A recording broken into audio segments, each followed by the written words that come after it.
Hey everybody, today we're going to do a little battle of the camber plates for the BMW F2X, F3X, and F8X cars.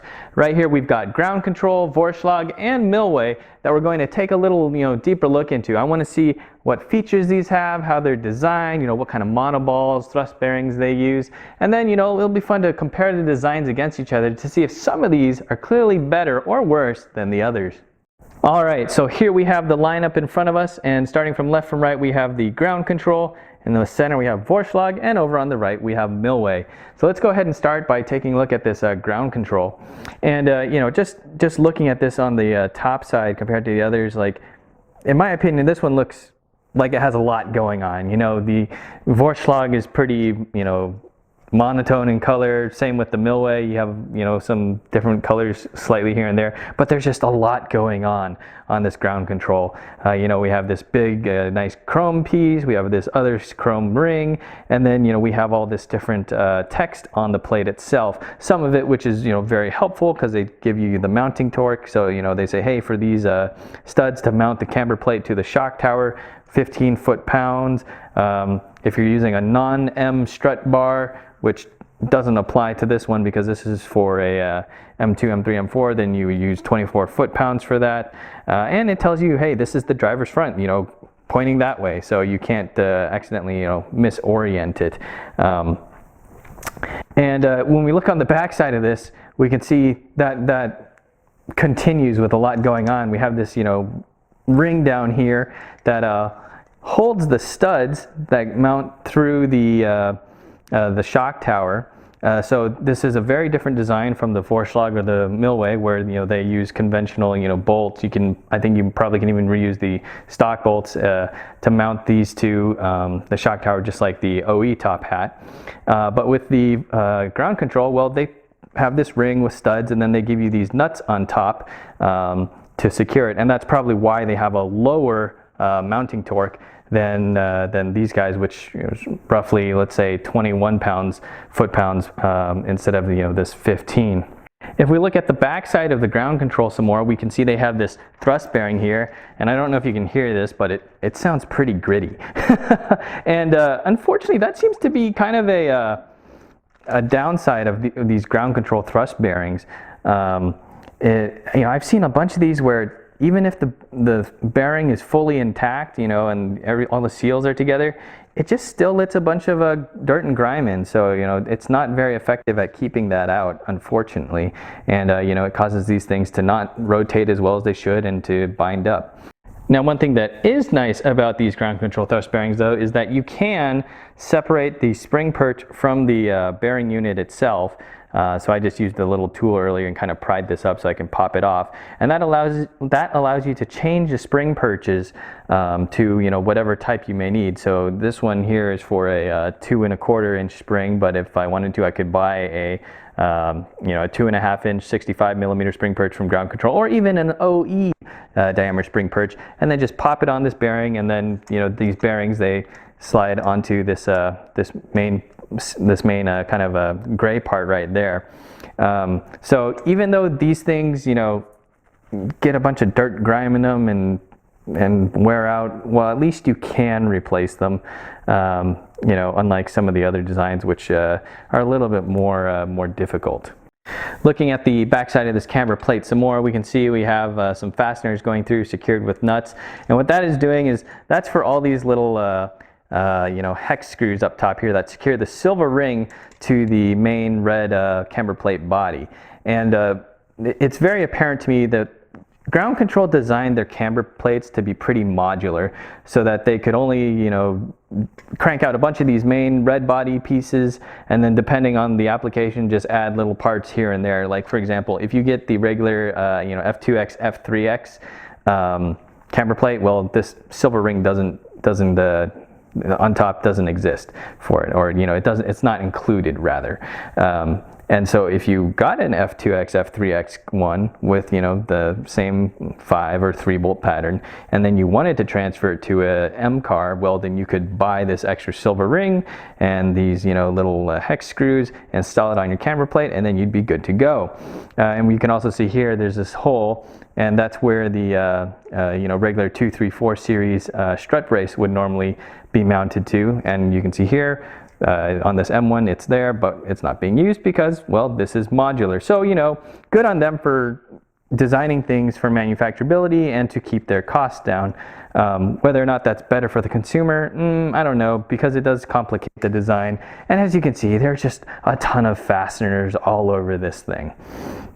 One thing that I do not like is these studs. These 3 studs for the aluminum and carbon brace on the F8X cars. On this camber plate, they're solid, right? You know, they're not wiggling around or anything. But I have seen these same studs come loose because they're just kind of like press fit, and they've got little teeth that bite into the back of this silver ring here. And then if they're not tightened properly, they just rattle around and they're just kind of loose sitting in there. Luckily, they can't fall out the bottom, but you know, that's just, I don't know, it's just not a great design in my opinion. Looking at the actual camber adjustment mechanism, we can see we have these 4 screws, which lets you adjust you know, the camber like so. And if you wanted more adjustment, I think what you could do is you could take these rightmost 2 screws out over here, and that would allow you to slide the adjustment mechanism even further, giving you more camber. And then you can see there are these 2 holes over here in the silver plate, and well, you could go ahead and put these screws over here to secure things. And I think that's probably why they give you this chrome plate here, so that you can, you know, use this as an additional clamp to hold this when you're setting this to, let's call it the maximum camber setting.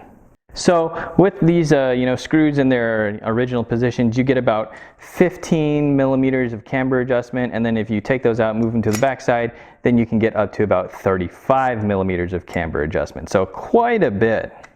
Taking a closer look at the monoball here, at least when I tried to measure it, it seemed like the monoball itself had a diameter of about 26, maybe 27 millimeters. So definitely not the smallest in this group, but also not the largest. That said, you know, these plates were used when I got them, and the monoballs are nice and tight in here. So, you know, I'm confident that they're not rattling around making noise. Now, one thing that Ground Control advertises is they say, hey, our monoball doesn't take you know, the load, and instead this thrust bearing does. And they're, you know, they're absolutely right for the most part, because this thrust bearing, as you can see, it mounts to this you know, grayish piece down here, and so the load from the spring gets put into this this gray piece and not into the monoball. That said, the monoball does still take some load, and the load it takes would be, you know, whatever gas force the piston shaft is providing. So, you know, whatever amount of force that the gas force on the damper is doing, well, before the damper starts compressing, it's going to put that load into the monoball. So looking at this, you know, housing piece that has the monoball on the ground control. If you look very closely over here, it looks like there's a snap ring there. So maybe if you remove that snap ring, it'll allow you to press out this this monoball. But you know, there's no play in this thing, so it is very solid. It's not gonna be clunking around. So I don't know how easy it would be to remove this once that snap ring is off. You know, if you would actually need a pressor, you would just be able to, you know, lightly tap it out. What I have also seen is that if this aluminum you know, strut brace doesn't sit perfectly flush up against the top mount here, what will happen with this metal ring is, you know, on these 3 studs where it connects to the brace, it'll actually pull up on this ring, and the you know, portions of it over here where there's a lot of space between the mounting points will actually deform this ring and pull it up. So I've seen this before. And that's another reason why I'm not such a huge design of this modular ring, because yeah, I mean, with even as little as, let's say, you know, 10 foot-pounds, this ring will get deformed and bent. You know, it still provides some bracing, since I guess it's all under tension, but come on, you don't want to be deforming your parts, installing them, you know, normally, versus if you just use this bolted design, you know, reuse the stock bolts with Vorshlag and Millway, well, you don't have to worry about that. Okay, next let's take a look at the Vorshlag camber plate, and in my opinion this is one of the cleanest looking ones of this group here. You can see it's just, you know, like one big solid chunk of aluminum, and they've got the appropriate holes machined out for the various fittings. Once again, we can see kind of like ground control. This is a modular design, so this plate should be good to go for both the, you know, F2X, F3X, and F8X cars. And actually, over here on the engraving, it says F22 and F80. Why it doesn't say F3X or, you know, all that are there, I don't know, because it should be the same. But anyways, we can see this has the five bolt mounting pattern for the top, so, you know, it's for the slightly later cars, not for the 3 bolts, although technically 3 of these holes do align with the older 3-hole mounts. And on the top ring here we have 3 holes for the top mount bolts for the aluminum and carbon brace of the F8X vehicles, and we have one other hole over here for the regular strut brace of the F2X and F3X cars. You know, one of the things that should also stand out to you just looking at it is this is a really large monoball, and in fact this one like dwarfs the other 2 over here.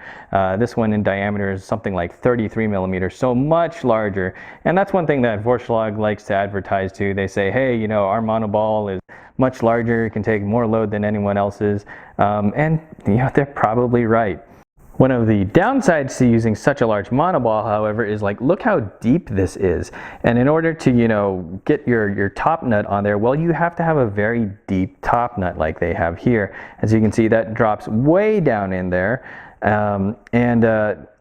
For some reason, Vorshlag, they say, you know, hey, when you tighten this top nut, you know, put it in there, you're not going to be able to get it all the way tight with hand tools, and then you're going to have to take an impact and impact this onto your strut. And well, pretty much every strut manufacturer says don't use an impact on our top nuts. So it's kind of some contradictory messaging going on there between, you know, camber plate manufacturer and the strut manufacturers. You know, some struts can get damaged, like by using an impact on them, and other struts are more, you know, more robust. Like let's say a Bilstein. You know, on a Bilstein, there's nothing inside that you're going to accidentally unscrew by using an impact on it. That said, you know, you don't want to just keep spinning the shaft a bunch, because, well, that's not as good for the different shaft seals. So, you know, sure, installing this every once in a while on the Vorshlag camber plate with an impact, probably okay. I really kind of wish that they had made a little bit better design. And actually, when I've put this on, I've actually lubricated the outside of this this nut a little bit, just so it spins a little bit more easily inside the monoball here and doesn't get bound up by as much friction. In terms of camber adjustment, you can see, you know, we have these 4 hex screws up top that clamp down and allow you to slide the main camber adjustment. And the range on this guy is about 17 millimeters of camber adjustment. So, you know, less than the overall range of the ground control. But with the ground control, you have to do a little bit of hardware reconfiguring, versus this one, you don't. Moving to the rear of the Vorshlag, you can see it once again looks pretty simple, pretty clean. We have this nice thrust bearing down here, and one of the standout features on this guy compared to the other ones is look how this you know, spring perch can articulate. And so that means, you know, no matter what camber setting you put, your spring is going to be able to load vertically up and down, versus with the other 2 designs, if you know, adjust camber a lot, then, well, your spring is not going to be compressing perfectly straight, and it'll actually be you know, bent slightly. Now this this spring perch, as well as its thrust bearing, it does just come right out of the monoball itself. So this is actually a pretty heavy unit on its own, and once again you can see it just pops right in there, and it's allowed to articulate all around based by the movement of the monoball. Now the bad part about that is, well, you know, all of the spring load and everything is going into this monoball. However, since this is such a large one, you know, it may be able to handle the load, because the larger monoball means it's going to have more support in the axial direction, and that's overall going to give it more strength. Most of these monoballs fail because, well, they're not designed to take axial loads, and then either the ball or the housing itself wears out. One other nice thing about this is you can kind of see there's a snap ring here. So it looks like if you were to replace this, you just kind of remove the snap ring and then pop the monoball out. I haven't looked into actually replacing this, but that's how it looks like it would be done. One of the other nice things about this spring perch and thrust bearing is just, even though it looks dirty, it's just rotating so smoothly. There is not a hint of grittiness on it. So this does a much better job of sealing itself from dirt, grime, the elements than the ground control thrust bearing. You can go ahead and change these out, for whatever size you need.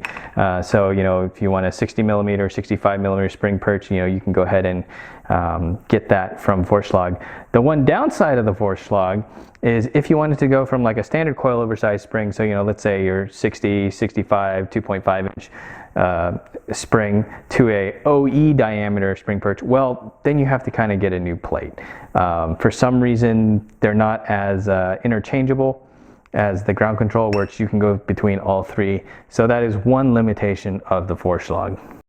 All right, lastly, we have the Millway camber plate over here. And you can see, this is also a very clean design. It's mostly got just a black face with, some nice text, showing over here. And unlike the others, they actually tell you the measurement increments that you're adjusting the camber. And we can see it goes from 0 all the way to 27 millimeters. So this Millway camber plate will give you more adjustment than either of the other ones.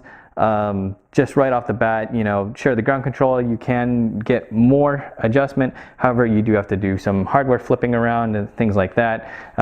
There's no tricks needed on this Millway. We can see this one is for an F2X, F3X. So their design is not nearly as modular as the other two. You would definitely need to buy a different plate if you were going between, let's say, a regular 234 series and an M234.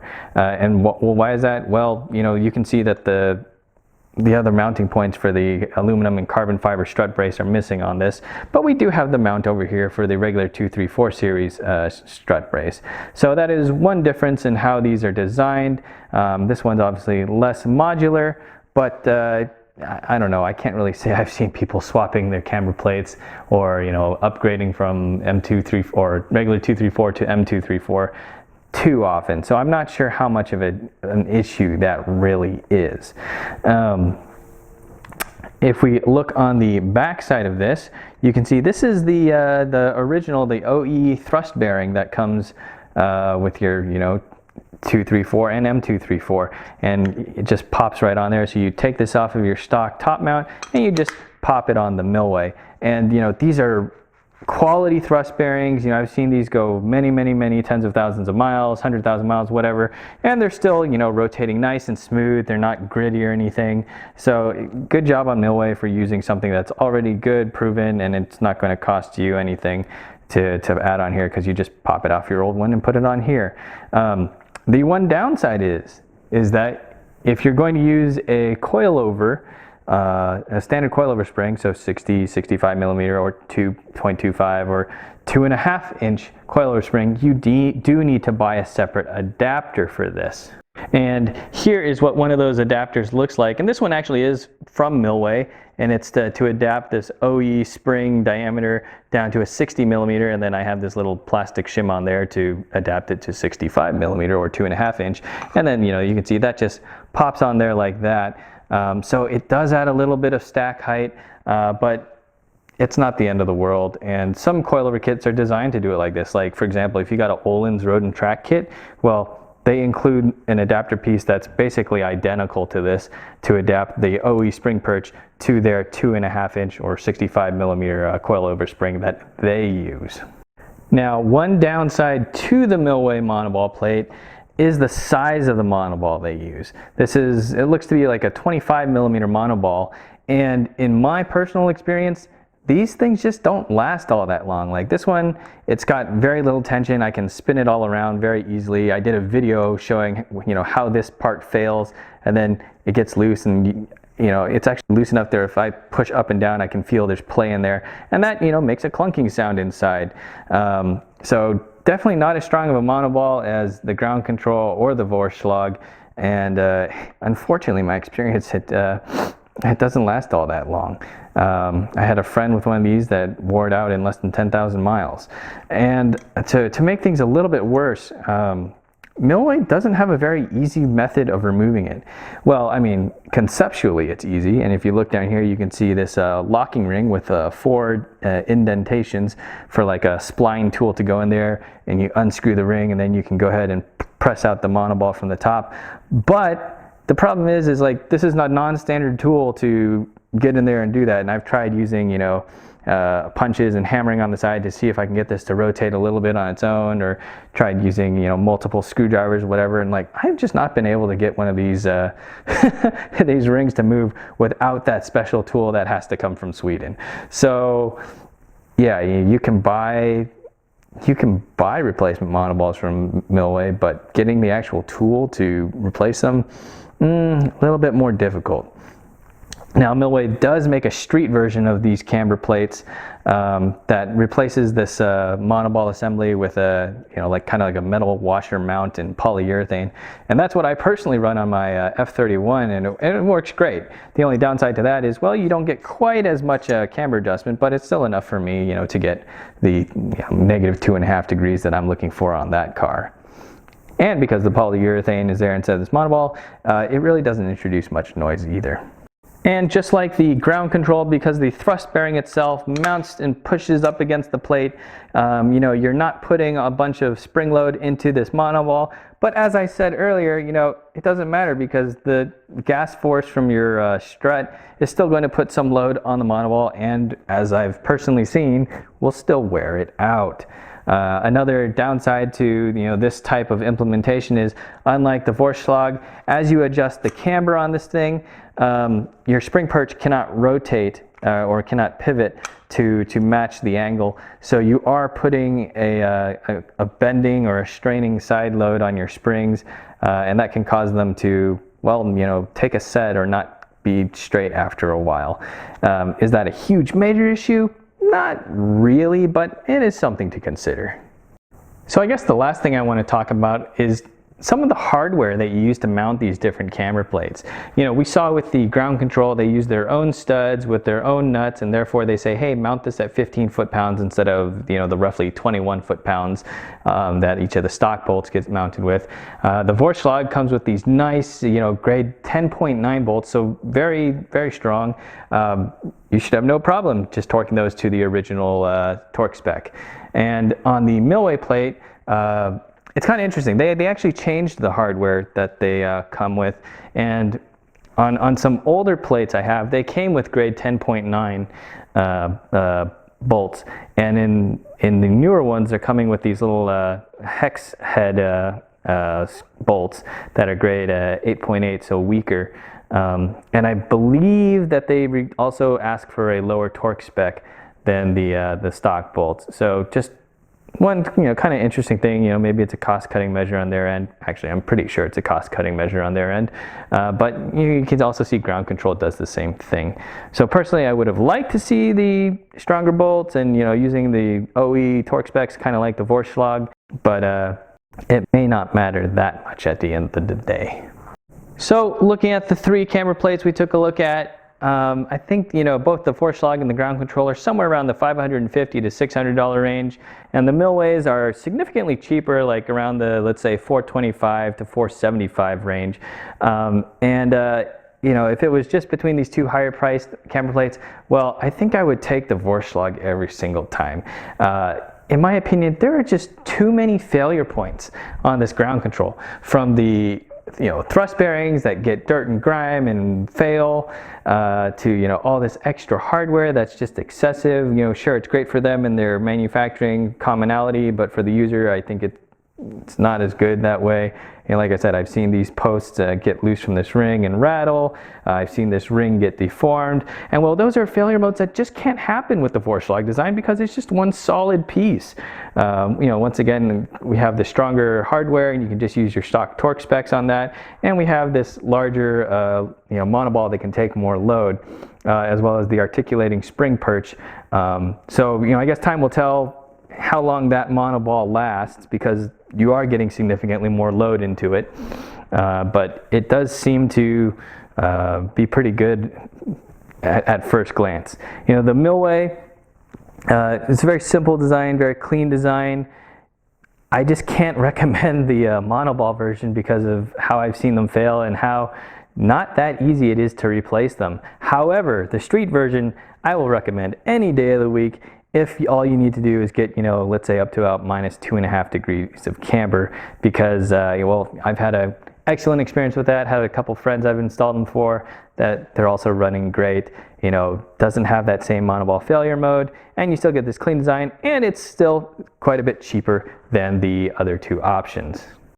So there you have it, guys. You know, taking a look at these 3 camber plates today, I think that the Vorshlag is my preference based upon, you know, the robustness, the simple and clean design, and the features that this guy has. So I am looking forward to getting this on the M2 so that I can have better front end grip and less excessive shoulder wear on the track. I hope you guys found this comparison helpful and useful, and I hope you'll join me again next time to see what else we're taking apart and taking a look at.